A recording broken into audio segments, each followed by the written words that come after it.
Welcome to Weekly Briefing. I'm Rion. Beware the profiteers of chaos.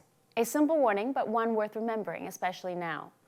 After 2 years of disease, civil unrest, and war, it's easy to get tangled up in the details, to lose sight of what's really going on. In so doing, we ignore those causing the chaos, searching frantically instead for solutions. Meanwhile, those who profit from the chaos are often the creators of it, and they're making out like bandits. Think big war, big pharma, big tech, big social justice. The most dangerous and profitable of them masquerade as the peacemakers, the saviors, the voices of reason, when in reality, they helped to create the chaos from the very start. Look at the charade in Brussels this week, attempting to stop Russia's war in Ukraine. It's all one big virtue signal. The very country standing in solidarity with Ukraine this week not only profited from selling bombs and weapons to Russia, but enabled Putin to dominate Europe's oil supply, something President Trump warned about years ago before the UN General Assembly. Reliance on a single foreign supplier can leave a nation vulnerable to extortion and intimidation. That is why we congratulate European states such as Poland for leading the construction of a Baltic pipeline so that nations are not dependent on Russia to meet their energy needs.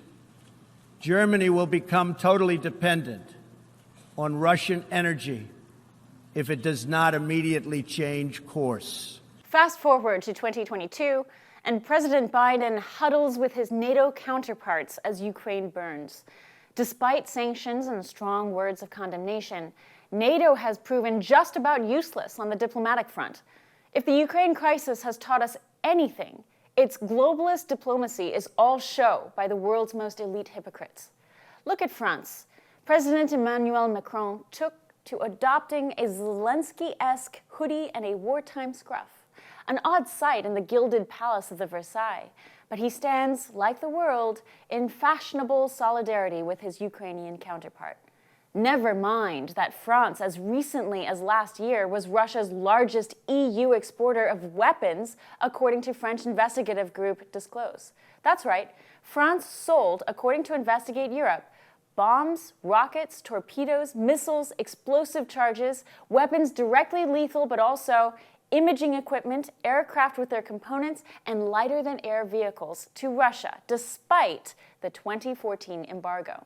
And remember, 2014 was when Russia blew a Dutch airliner out of the sky over Crimea. Of the 10 EU nations selling Russia lethal arms and equipment 6 years since the international embargo, France supplied Russia with 44% of all European weapons imports. And while President Biden this week warned U.S. companies of an impending biological and chemical attack by Russia, they're also suggesting that Ukraine has biological and chemical weapons in Ukraine. That's a clear sign he's considering using both of those. He's already used chemical weapons in the past, and we should be careful what's about to come. Apparently, France has been supplying Russia with chemical agents, riot control agents, radioactive materials, and other sinister-sounding things for the past 5 years. A business worth over $170 million. And while this might sound like a big number, it's not. It's basically a donation. In this exact 5-year time period, however, the defense industry was stunned to notice France's 72% increase in weapons exports. War is a profitable endeavor. Russians have been paying customers. Now the very diplomats trying to negotiate peace are hoping you forget they supplied the weapons. But surely there's more to the story, right?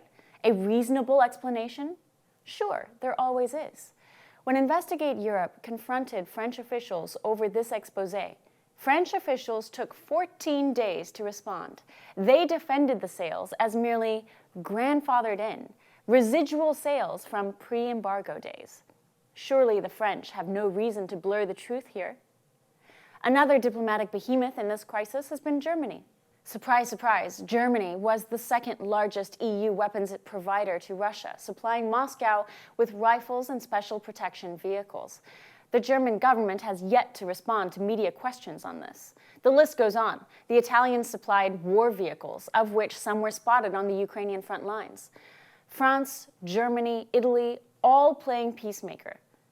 We would like to believe the lucrative nature of their weapons exports had little to do with any resulting conflicts or diplomatic denialism when it comes to assessing Russia's intentions.